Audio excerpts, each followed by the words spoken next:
আসসালামু আলাইকুম। আজকে আমরা কথা বলবো ব্রেইনের এমআরআই নিয়ে।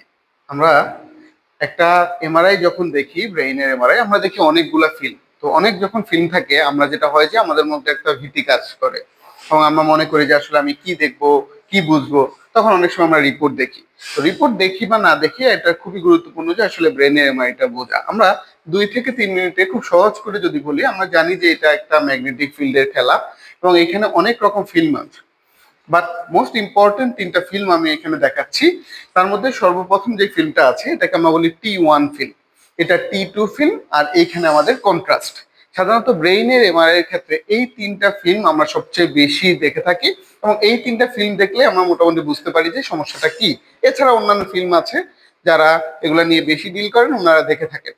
T1 ফিল্ম আমরা বুঝি কিভাবে?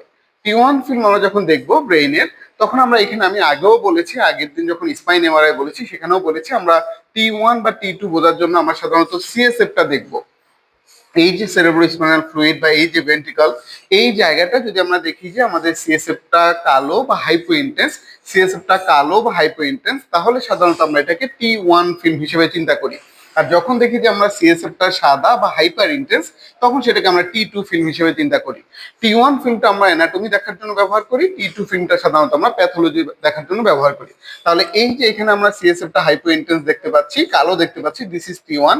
এখানে সিএসএফটা হাইপার ইন্টেন্স দেখতে পাচ্ছি, সাদা দেখতে পাচ্ছি, দিস ইজ T2।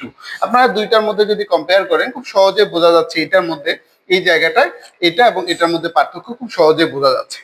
এখন এর বাইরে আরেকটা ফিল্ম আছে যেটাকে আমরা কন্ট্রাস্ট বলি।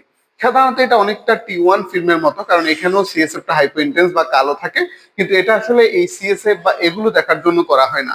এটা করা হয় মূলত এখানে আমাদের যে ভেসেল গুলো আছে সেই ভেসেল গুলোকে খুব ভালো করে দেখার জন্য। পাশাপাশি আমাদের যদি কোনো লেশন থাকে, কোনো প্যাথোলজি থাকে, সেই প্যাথোলজিটাকে আরো ভালো করে দেখার জন্য আমরা কন্ট্রাস্টটা করি। সেখানে আমরা ভাস্কুলারিটি দেখি, সেখানে ভাস্কুলার প্যাটার্ন দেখি, অনেক কিছু আমরা দেখতে পাই। বাট আমাদের T1 ফিল্ম, T2 ফিল্ম এবং আরেকটা হলো কন্ট্রাস্ট, এই 3টা হলো আমাদের কোর ফিল্ম, যে 3টা দেখে আমরা সাধারণত বুঝতে পারি যে আমাদের প্যাথোলজিটা কি বা কোনো প্যাথোলজি আছে কিনা। ঠিক আছে, তাহলে সবার আগে আমাদের আসলে নর্মালটা বুঝতে হবে, তারপর প্যাথোলজি খুঁজতে হবে। নর্মাল আমরা এখানে T1 ফিল্মটা অ্যানাটমি দেখার জন্য ব্যবহার করি, T2টা হলো আমাদের প্যাথোলজি, আর কন্ট্রাস্টটা হলো এটাকে আরো বেশি ভালোভাবে দেখার জন্য। T1 ফিল্ম আমরা বলেছি আমাদের সিএসএফটা হবে হাইপো ইন্টেন্স বা কালো, T2 ফিল্মে হবে সিএসএফটা হলো হাইপার ইন্টেন্স বা সাদা। ঠিক আছে, এই হলো আমাদের বেসিক কথা। এখন এরপরে আমরা আরো যেটা নিয়ে আলোচনা করব যে আসলে আমি প্যাথোলজি কিভাবে আইডেন্টিফাই করব, একটা এমআরআই আমি কিভাবে রিড করব, এই বিষয়গুলো নিয়ে আমরা সামনে ইনশাল্লাহ আলোচনা করব। ধন্যবাদ। আসসালামু আলাইকুম।